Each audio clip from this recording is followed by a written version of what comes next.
Hey, ladies and gentlemen, this is Carmine Sabia for Explain America on YouTube, and Rudy Giuliani is laying waste to everybody in light of a massive, massive judgment against him.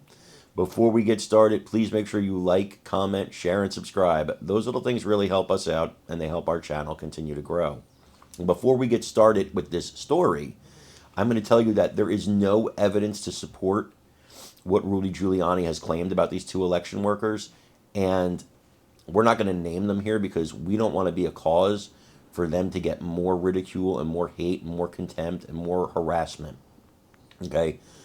If there was evidence, we would tell you. But there right now, as of this day, there is not rock solid evidence. There's circumstantial videos. You can judge it this way. You could think this or think that. But there's no actual evidence. That's important. But Rudy Giuliani says he has evidence.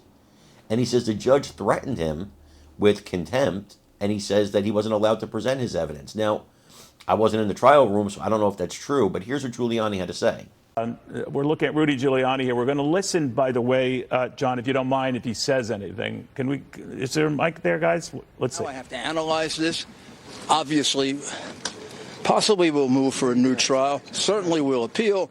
The absurdity of the number merely underscores the absurdity of the entire proceeding, where I've not been allowed to offer one single piece of evidence in defense, of which I have a lot.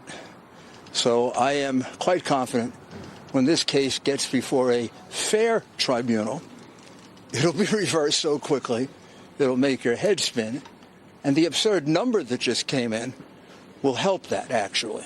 Why did you choose not to testify? Why do you think it was unfair?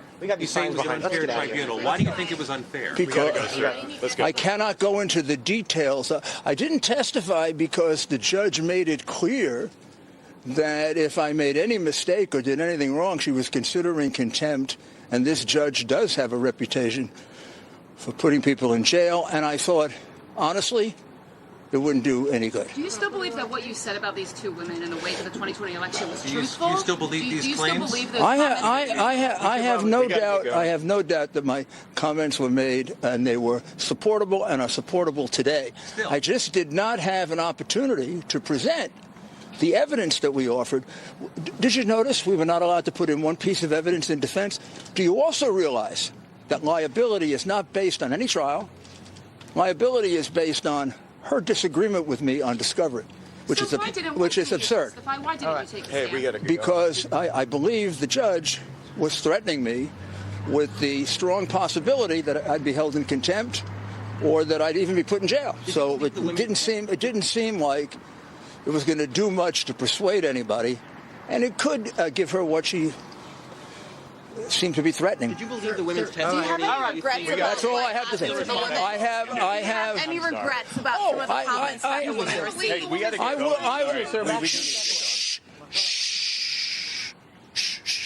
Do you have any regrets about some of the comments that the women received? Well, of course, the comments they received I had nothing to do with. Those comments are abominable. They're deplorable.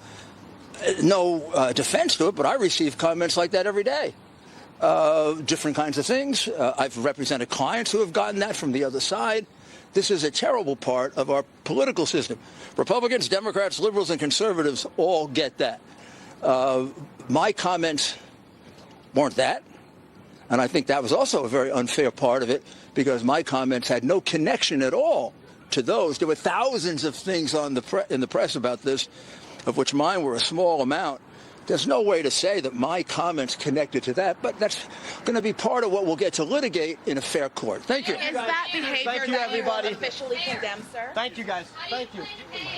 All right, you've been listening to Rudy Giuliani respond to an order right now to pay $148 million to a pair of election workers who endure. Now, of course, this is going to get appealed. We all know it's going to get appealed. It's going to get appealed and appealed and appealed and delayed. And I don't think anybody ever actually pays these judgments. These judgments always come in, and does anybody ever actually pay a dime? I don't think O.J. Simpson ever paid a dime to the Goldman family. These judgments are more symbolic than anything else, I think. Alex Jones at over $1 billion. Come on. It's not happening. So I want to know what you guys think about this. What do you think about what Rudy said? Do you believe him? Let me know in the comments. Also, please remember to like, share, and subscribe. It really helps us out. I'm Carmine Sabia for Explain America on YouTube. We love you guys. God bless you. Take care, everybody.